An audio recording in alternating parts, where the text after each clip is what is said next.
Le groupe Altior, on est un groupe qui a 25 ans d'histoire, on est un sous-traitant industriel. Depuis 25 ans, on produit des pièces plastiques pour des gens comme Freebox, pour des groupes industriels. Il y a 10 ans, on s'est mis à faire de l'électronique et puis on est rentré dans le monde de l'objet connecté il y a à peu près 5 ans. Aujourd'hui, le groupe, on a 2 sociétés de sous-traitance industrielle et 25 ingénieurs en R&D, 50 personnes sur Orléans. Et puis on a une société de distribution et puis une société qui fait ses produits propres pour la maison connectée.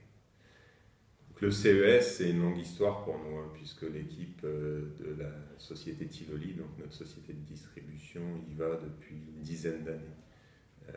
Donc on connaît depuis assez longtemps. Et par contre, au niveau industriel, c'est assez nouveau. Ça fait 3 ans qu'on y va et 2 ans qu'on expose là-bas. Pour nous, aujourd'hui, il n'y a pas d'équivalent. On a beau faire d'autres salons, comme le Medpi à Monaco, comme l'IFA à Berlin. C'est des salons où on voit du monde, mais autant qu'au CES, pour nous, il n'y a pas d'équivalent. Non seulement on voit beaucoup de monde, beaucoup de clients potentiels, mais aussi on crée des relations qu'on n'arriverait pas à créer en dehors de ce salon. Bon, on peut trouver ça dommage. En attendant, on voit des gens qu'on n'arriverait pas à voir en France directement. On lie des partenariats. Par exemple, cette année, nous, on a les gens de Legrand pour la maison connectée, le responsable du programme Philippe Sioux chez Philips. Tous ces gens-là, on ne sait pas comment les aborder, mais on va au CES. Ils viennent sur le stand en 5 minutes, on a lié une relation qui fait que voilà, là on est un mois après, on a déjà échangé 10 emails, on sait comment on va progresser, etc.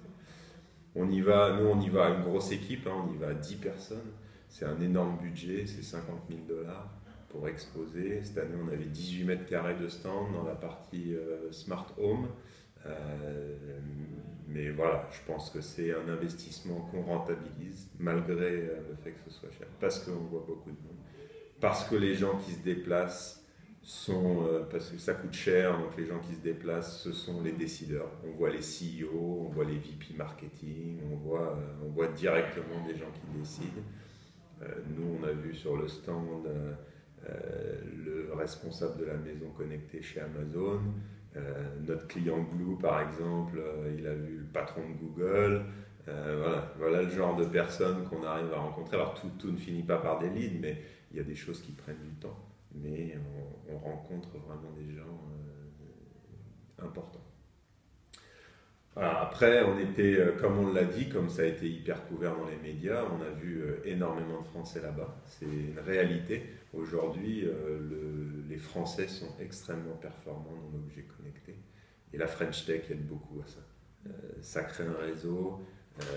Et voilà, c'est tout le bon côté des réseaux où les gens se parlent, où quel est ton VC, comment tu distribues, comment tu produis, etc. L'information va très vite. L'écosystème est là déjà. L'écosystème existe en France. Et voilà, il y a des vraies choses à faire. Et par contre, il faut aller vite. C'est un métier qui va vite. Et il faut nous aussi aller vite.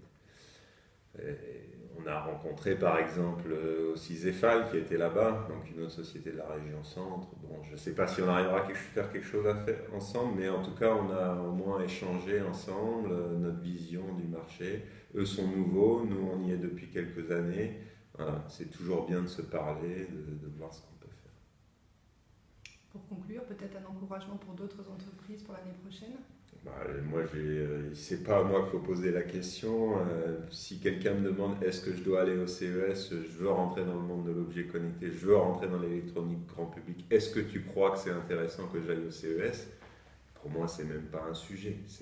Ok, c'est un déplacement qui coûte cher, mais bon, il faut pas se poser la question. C'est là-bas que ça se passe. En plus, c'est bien, ça permet de se remettre des fêtes. Quand on est un peu groggy après 10 jours de fête, on va là-bas, ça met le boost pour le début de l'année. Vous rentrez, bon, les collaborateurs se demandent ce qui se passe, mais voilà, au moins c'est parti. Merci.